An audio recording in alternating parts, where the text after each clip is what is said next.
اللہ تبارک و تعالی اپنے بندوں کے حق میں رحمت والے فیصلے کرتا ہے، درگزر والا معاملہ فرماتا ہے۔ جگہ جگہ قرآن مجید میں اللہ تعالیٰ نے اپنے بندوں پر رحمت کرنے کا ذکر فرمایا۔ ان اللہ یغفر الذنوب جمیعا، فرمایا بے شک رب تمہارے سارے ہی گناہ معاف فرما دے گا، تم نا امید نہ ہونا، وہ معاف کر دے گا تمہیں۔ قرآن مجید میں فرمایا ان اللہ بالناس لرؤوف الرحیم، بے شک اللہ اپنے بندوں پر بڑا ہی مہربان اور نہایت ہی رحم کرنے والا، رؤوف اور رحیم ہے، بڑا مہربان ہے، کرم فرماتا ہے۔ اللہ تعالیٰ اپنے بندوں سے بڑا جلد راضی ہو جاتا ہے، وہ اپنے بندوں کو بہت زیادہ مشقت میں نہیں ڈالتا، وہ اپنے بندوں سے اپنی نعمتوں کا بدلہ نہیں چاہتا، بہت سخت مشقت والی عبادتیں نعمتوں کے بدلے نہیں چاہتا، وہ بڑی جلدی رحم فرماتا ہے۔ ماں پیار کرتی ہے اپنے بچے سے، لیکن وہ ناراض بھی ہو جاتی ہے بعض چیزوں میں، بعض معاملات اس کا دل بھی دکھاتے ہیں، بعض جگہ وہ رو کے یہ بھی کہتی ہے کہ تو نے میری محبت کا کوئی نتیجہ نہیں مجھے دیا، میری ساری کمائی تو نے ضائع کر دی۔ والد بہت ساری جگہوں پہ ناراض ہوتا ہے، شکوہ کرتا ہے، کہتا ہے میری بیماریوں کی، پریشانیوں کی، بڑھاپے کی، کمزوریاں کا سبب بیٹے تو ہی بن گیا ہے، یہ ساری تکلیفیں تو ٹھیک ہو جائیں تو میری شاید عمر بھی بڑھ جائے، صحت بھی ٹھیک ہو جائے، میں زیادہ دیر جوان رہ سکوں۔ ناراض ہوتے ہیں ماں باپ، اسی طرح ماں باپ راضی بھی ہو جاتے ہیں، وہ بڑی جلدی راضی ہو جاتے ہیں۔ میں اکثر کہتا ہوں کہ والد کو راضی کرنے میں 5-7 منٹ لگ جاتے ہیں، اماں تو 1.5-2 منٹ میں راضی ہو جاتی ہے۔ ابا جی کو 5-7 منٹ لگتے ہیں، کئی دفعہ کہنا پڑتا ہے، کوئی دلائل دینے پڑتے ہیں، لیکن والدہ کے لیے تو کچھ بھی نہیں، آپ نیرا جا کے پیروں میں بیٹھ ہی جائیں، کچھ بھی نہ کریں، آپ پورا روئیں، نہ رونے والا منہ ہی بن جائے تو اماں تو نرم ہی نرم ہے، جس وقت جو مرضی آپ کرا لیں ہو گیا۔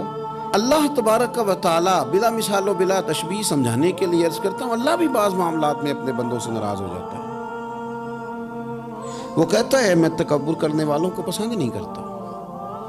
وہ کہتا ہے فسادی پسند نہیں ہے، وہ فرماتا ہے کہ راہوں میں کجی کرنے والے پسند نہیں ہیں، وہ فرماتا ہے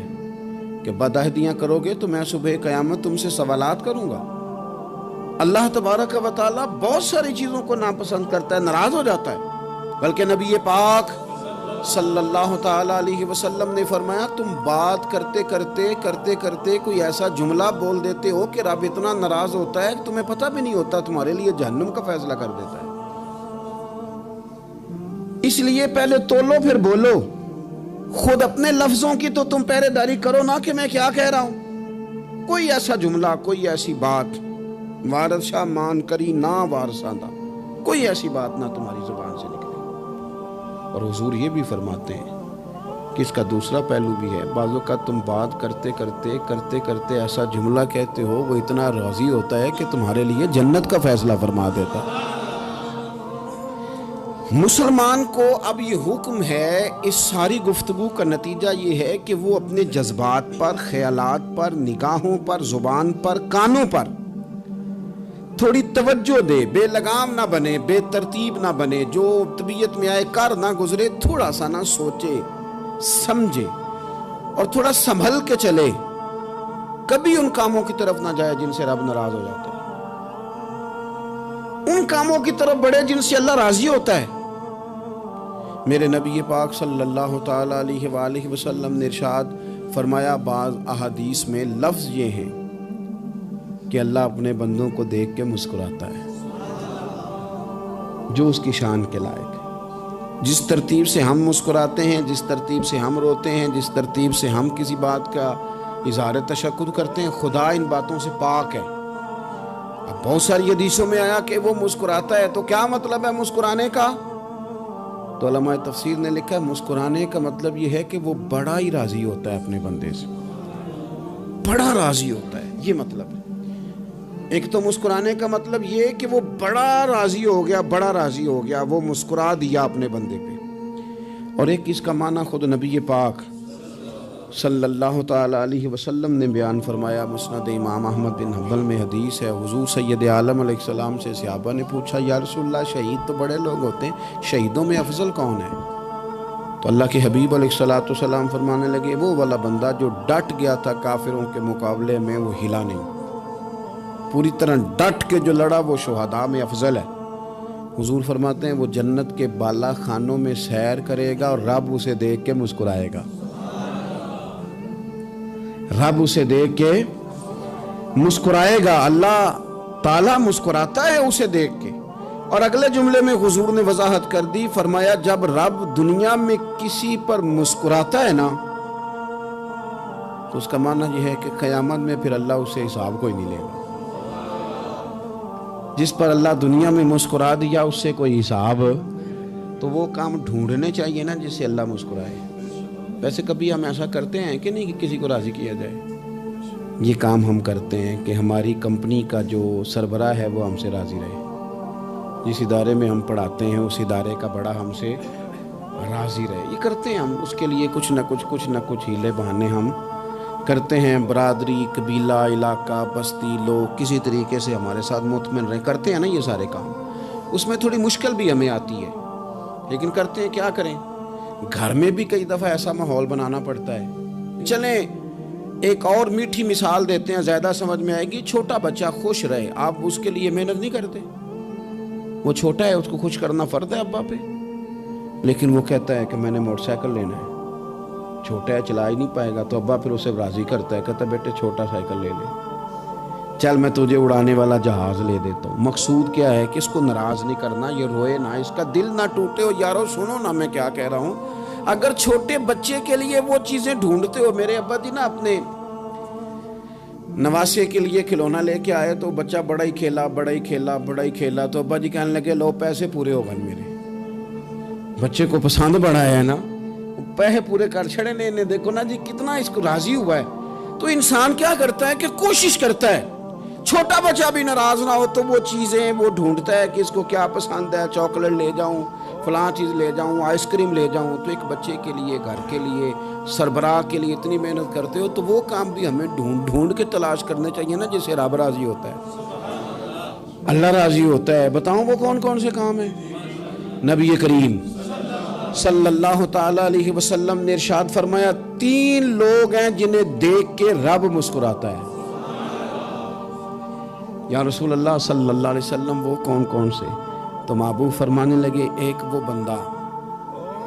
ساری مخلوق سوئی ہے، آدھی رات ہے، رات کا پچھلا پہر ہے، اس نے اٹھ کے وضو کر لیا، مصلی پہ کھڑا ہو گیا خدا کی یاد میں، فرمایا اسے دیکھ کے رب مسکراتا ہے جو اس کی شان کے لائق ہے، مسکراتا ہے اللہ۔ یہ تو سونے کا ٹائم تھا، یہ تو گہری نیند آنے کا وقت تھا، رات کا پچھلا پہر،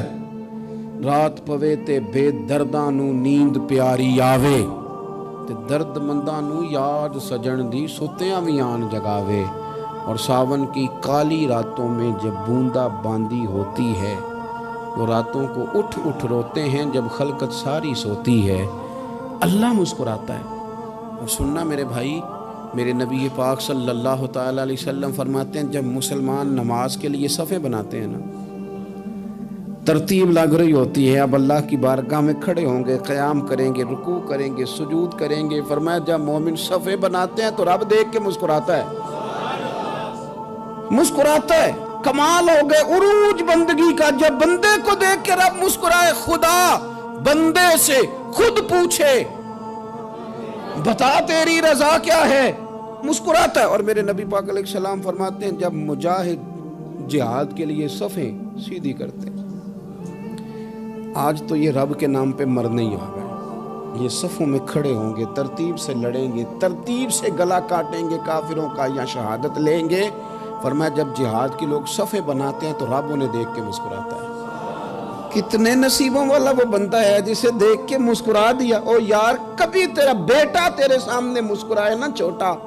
تو تیرا دل باغ باغ ہو جاتا ہے، تیری ماں بیمار کسی ایک دن صحیح طرح ہنس پڑے تو طبیعت خوش ہو جاتی۔ مجھے بتاؤ نا جس کا رب بھی اسے دیکھ کے ہنس پڑے، جو اس کی شان کے لائق ہے، کیا اس بندے کے نصیبیں ہیں، کیا اس کے مقدر ہیں۔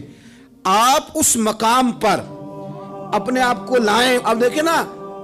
یہ حدیث آپ نے سن لی, اب ہم نے نا اس طرح صفحے نہیں بنانے جس طرح ساری دنیا, اب ذرا صفحے بھی شوق سے بنائیں گے. آپ ذرا تھوڑا سا شوق پیدا کریں گے, بھئی یہ تو میں وہ کام کرنے لگا ہوں جسے دیکھ کے رب مسکراتا ہے. نبی پاک صلی اللہ علیہ وسلم نے فرمایا جب کو بندہ توبہ کرتا ہے نا, ہم توبہ کا رٹا لگاتے ہیں, یا اللہ میری توبہ, یا اللہ. اور توبہ کا تو مطلب یہ ہے کہ پچھلے گناہوں سے پکی توبہ, آج کے بعد یہ غلطی نہ کرنے کا پکا وعدہ. تو نے ساری شب برات رو کے گزاری ہے, بتا سویرے جھوٹ جوڑنے کا ارادہ ہے تیرا؟ آج کے بعد رشوت تو نہیں نہ لے گا, ملاوٹ تو نہیں نہ کرے گا, یہ توبہ ہے. اور اگر سارے کام اسی طرح کرنے تو پھر یہ توبہ کا رٹا ہے, اور جتنا مرضی لگاؤ. حضرت علی بن ربیعہ رضی اللہ تعالیٰ عنہ فرماتے ہیں میں مولا علی کے ساتھ تھا, مقام حرہ کی طرف جا رہے تھے, حضرت علی نے ہاتھ اٹھا کے دعا